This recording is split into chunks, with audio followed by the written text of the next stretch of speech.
नमस्कार प्यारे बच्चों, आप देख रहे हैं मेरा YouTube चैनल मुनीश मैथ, जिसके अंदर आज हम 7वीं कक्षा की एक्सरसाइज 1.4 पूर्णांक की जो एक्सरसाइज है पहले अध्याय की उसको हल करेंगे। अभी तक हमने 3 एक्सरसाइज इसकी पूर्ण कर ली हैं। उम्मीद करता हूं कि आपको पूरी तरह क्लियर हो चुकी होंगी। अगर फिर भी आपके मन में उनमें से किसी भी प्रश्न का कोई डाउट है तो आप मेरे YouTube के कमेंट बॉक्स में कमेंट करें, मैं डाउट आपका क्लियर कर दूंगा। अब इसका पहला प्रश्न है जो एक्सरसाइज 1.4 का। सबसे पहले तो आपको मैं बताना चाहता हूं कि एक्सरसाइज 1.4 पूर्णांकों की विभाजन पर डिपेंड है। ठीक है, अभी तक हमने देखो पहले पूर्णांकों का जोड़ घटाव किया था, फिर पूर्णांकों की गुना आ गई थी, अब पूर्णांकों की डिवीजन है, भाग है। ठीक, तो इस एक्सरसाइज के अंदर पूर्णांकों की भाग के बारे में के ही प्रश्न आएंगे हमें। जैसे पहला प्रश्न है, प्रत्येक का मान ज्ञात करना है हमने कि इसका क्या आंसर आएगा। पहला जो इसका प्रश्न है, पहले प्रश्न में इसने पूछा है -30 को किससे 10 से भाग देने पर आंसर क्या आएगा। आप बताओ इस पूरी स्टेटमेंट के अंदर कितनी माइनस की निशानियां हैं। एक ही है ना, जो हम देखते थे गुना के वक्त, वही चीज देखेंगे भाग के लिए भी। ठीक है, कितनी माइनस की निशानी है, एक ही है ना, तो आंसर हमारा माइनस में आएगा। अब 30 को 10 से भाग करते हैं, 3 आता है, आंसर आ गया। जैसे हमने गुना के प्रश्न किए थे बड़े आसान तरीके से, उसी तरह हम भाग के प्रश्न करेंगे, वो भी बहुत आसान है। सेकंड पार्ट देखो, बी पार्ट। इस पूरी स्टेटमेंट में सबसे पहले आपने क्या देखना है कि माइनस के कितने निशान हैं। कितने निशान है माइनस के? सिर्फ एक ही है, तो आंसर माइनस में आएगा। 50 को 5 से भाग करते हैं तो आंसर कितना आता है? 10। क्लियर। उसके बाद सी पार्ट, पूरी स्टेटमेंट के अंदर कितनी माइनस के निशान हैं? 2। अगर 2 माइनस के निशान है तो आंसर आएगा प्लस। ठीक, 36 को 9 से भाग देते हैं तो आंसर आता है 4। अगला प्रश्न डी पार्ट। डी पार्ट में आप देखें कितने माइनस के निशान हैं? सिर्फ एक, तो आंसर माइनस में आएगा। 49 को 49 से भाग देते हैं, आंसर 1 आता है। ओके, 0 को किसी भी नंबर से भाग दो, एफ पार्ट है इसका, ई पार्ट में यहां पे करवाता हूं। 0 को किसी भी नंबर पे आप भाग दो, आंसर क्या आना चाहिए? 0 आएगा। क्लियर। अब बात आती है ई पार्ट की। ई पार्ट में देखो पहले हमें इस ब्रैकेट को हल करना पड़ेगा। कैसे हल करेंगे हम? 13 को ऐसे लिखते हैं, भाग 2 देने 1 लेना। अगर हमने किसी के 2 रुपए देने हैं, 1 रुपए लेना है, तो हम 1 रुपया दे के आएंगे। ओके जी। अब बोलो पूरी स्टेटमेंट में कितनी माइनस की निशानी है? सिर्फ 1 है, तो माइनस का आंसर आएगा। 13 को 1 से भाग करेंगे, 13 आंसर। ठीक, उसके बाद इसका जी पार्ट बिल्कुल सेम इसी तरह है।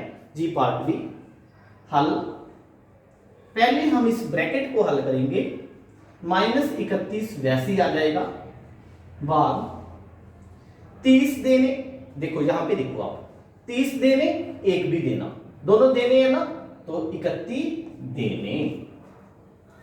अब पूरी स्टेटमेंट के अंदर कितनी निशानी माइनस की पड़ी है? 2, प्लस आ जाएगा आंसर। 31 को 31 से भाग दिया, 1, तो ये हमारा आंसर आ गया। उम्मीद है कि आपको भी बड़े आसान लग रहे होंगे ऐसे प्रश्न। इसके बाद इसका अगला पार्ट, बेटा इसके एच पार्ट को देखें आप। एच पार्ट के अंदर 2 बार डिवीजन का निशान है जहां पे, तो सबसे पहले हम ब्रैकेट को हल करेंगे। हल, इस ब्रैकेट को हल करते हैं पहले जैसे प्रश्नों की तरह। आप भूल जाओ कि यहां पे भी कोई नंबर है। ठीक है, तो पहले जैसा प्रश्न जो है, इस स्टेटमेंट के अंदर कितने माइनस के निशान दिख रहे हैं आपको? 1, तो आंसर माइनस का आएगा। 36 को 12 से भाग दिया, क्लियर जी। ये ब्रैकेट मैंने हल करके यहां लिख दिया। इसके बाद क्या है मेरे पास, भाग 3। ओके जी। अब पूरी स्टेटमेंट के अंदर कितने माइनस के निशान हैं, एक ही है, माइनस का आंसर आएगा। 3 को 3 से भाग देते हैं 1, ये हमारा आंसर आ गया। ओके, आई पार्ट देखें इसका। आई पार्ट के अंदर दो ब्रैकेट हैं अलग अलग, बीच में डिवीजन का निशान है। तो हम पहले इन दोनों ब्रैकेटों को हल करेंगे। कैसे हल करते हैं, हल 6 रुपए देने 5 रुपए लेने, तो 1 रुपए देकर आऊंगा। ओके जी।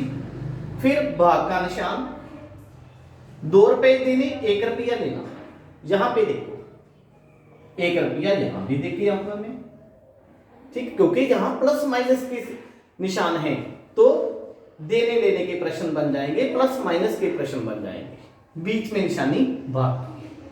अब बताओ कितने माइनस के निशान है इसके अंदर, 2, तो आंसर प्लस का आएगा। 1 को 1 से भाग दिया, आंसर 1 आ जाएगा। क्लियर है। ये था एक्सरसाइज 1.4 का पहला प्रश्न। अब हम करते हैं इसके प्रश्न नंबर 2 को। प्रश्न नंबर 2 में इन्होंने कहा है कि ए बी सी के निम्नलिखित मानों के लिए सत्यापन करें कि ये दोनों बराबर नहीं हैं। अब जब आप इसको देख रहे हो तो बेटा आपको एक बात याद आती होगी कि जब यहां पे गुना होती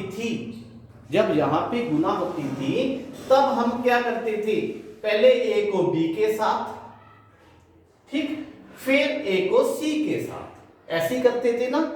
तो इन्होंने हमें क्या कहा है कि भाग के लिए ये जो वितरण है, जो वितरण की प्रॉपर्टी है वो भाग के लिए, ठीक है, लागू नहीं होती। इसको सत्यापन करें। आपने भी याद रखना है इस बात को कि अगर आपके पास भाग के प्रश्न हो तो उसके लिए जो हम कॉमन ही निकाल लेते थे वितरण गुण के लिए, ठीक है, लेकिन भाग के प्रश्नों के लिए उससे कॉमन नहीं निकाला जाता। जहां भाग के प्रश्नों के लिए हम ये नहीं कि पहले को ए को पहले के साथ फिर दूसरे के साथ कर लेते थे ना पहले, वो नहीं होगा। ठीक, इन्होंने ए का मान हमें दिया है 12, बी का मान -4 और सी का मान 2। मैं इसको पुटअप करता हूं, हल इनके अंदर पुटअप करता हूं। आपको जहां भी ए दिखती है वहां पे 12 पुटअप कर दो, जहां भी बी दिखती है -4 पुटअप कर दो, जहां भी सी दिखती है 2 पुटअप कर दो, क्योंकि इन्होंने ये दे रखा है प्रश्न नंबर दूसरे के पहले पार्ट के अंदर। ए दिखती है, मैं क्या लिखता हूं 12, फिर भाग की निशानी, जहां भी बी दिखती है हम क्या लिखेंगे -4, प्लस जहां पे सी दिखती है वहां हम लिखेंगे 2। ठीक, फिर इसको ना ब्रैकेट मैंने अंदर गोल डाल दिया, इसको ऐसे ब्रैकेट डाल दिया, फिर नहीं बराबर है, इसका मतलब होता है नहीं बराबर है। ए का मान कितना था 12, भाग बी का मान कितना है -4, इस ब्रैकेट स्क्वायर ब्रैकेट बोलते हैं इसको, प्लस ए का मान 12, सी का मान 2। ठीक, मैंने जहां भी ए बी सी मेरे को नजर आ रहा था उनके मान को इसके अंदर पुटअप कर दिया। अब हल करते हैं। देखने में आपको लगता होगा कि कैसे सॉल्व करेंगे, इतना कॉम्प्लिकेटेड है, लेकिन बेटा बिल्कुल कॉम्प्लिकेटेड नहीं है। यहां पे बराबर का निशान नहीं डालना, ठीक है, क्योंकि हम इसके हिसाब से कर रहे हैं। फिर 12 भाग, इस ब्रैकेट को हल करो आप, 4 देने 2 लेने, तो 2 रुपए दे के देने। ठीक, नहीं बराबर, इसको हल करो। पूरी स्टेटमेंट में भाग का प्रश्न है जी, कितनी माइनस की निशानी है, 1 है ना, तो माइनस लगाएंगे। 12 को 4 से भाग दिया 3, प्लस 12 को 2 से भाग दिया 6। अब फिर हल करो इसको। पूरी स्टेटमेंट में भाग का निशान है, कितनी माइनस है 1 निशानी माइनस की।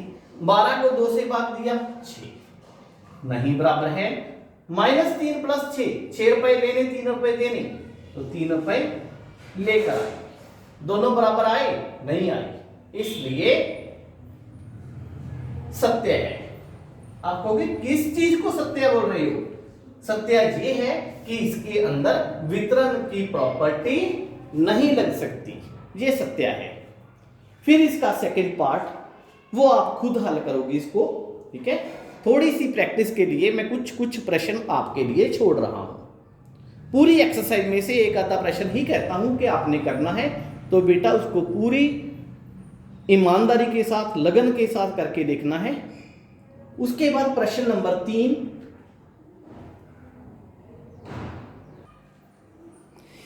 इसका तीसरा पार्ट देखो बेटा। तीसरे पार्ट में इन्होंने कहा है कि रिक्त स्थानों को भरें। रिक्त स्थान, यहां पे मैंने ये डैश लगा रखी है, यहां हमने वैल्यूज पुटअप करनी है कि दोनों साइड बराबर हो जाएं। अब देखो फिर ए पार्ट में आपको मैंने पहले भी कहा था जब हमने गुना के प्रश्न किए थे कि आपने पहले रिक्त स्थान भरते हुए आंसर को देखना है। आंसर यहां पे क्या रहा है? प्लस का है। अगर आंसर प्लस का है, उसके बाद आप देखो इसके अंदर माइनस कितनी पड़ी है? कोई भी माइनस नहीं है। इसका मतलब क्या हुआ? हमारा जो आंसर आएगा वो प्लस ही आएगा। ओके, 369 को किसके साथ भाग दें कि 369 ही आ जाएगा? 1 के साथ। ओके जी। नेक्स्ट, आंसर कितना आएगा? बी पार्ट का, माइनस का है। एक माइनस पहले ही पड़ी है, तो फिर माइनस तो मैच कर गई, ठीक है, तो आंसर प्लस में आएगा हमारा। 75 को किसके साथ भाग दें कि 1 आ जाए? 75 के साथ, ठीक।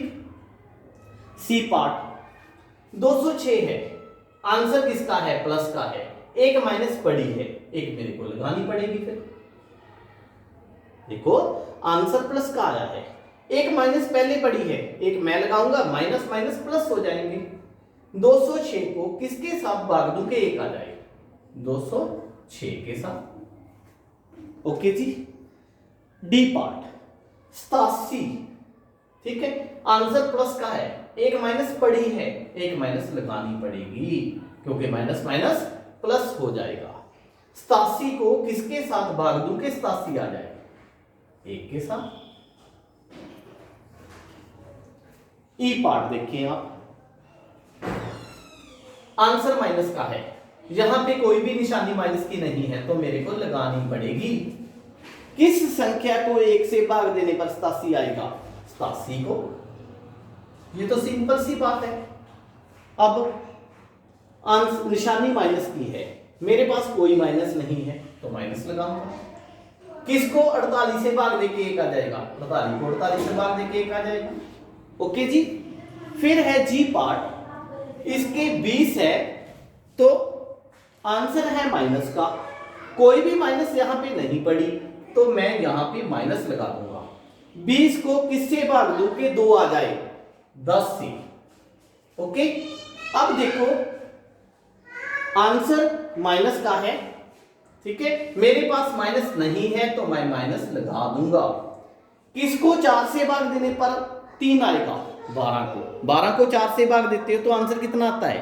3 आता है ना, तो यहां पे मैं 12 लगा दूंगा। क्लियर बेटा? ये अब हमारी एक्सरसाइज 1.4 के 3 प्रश्न हमने हल कर लिए हैं। उम्मीद करता हूं कि आपको समझ लग गए होंगे। इसके बाद के जो प्रश्न हैं वो हम अगली वीडियो में कवर करेंगे। Thank you.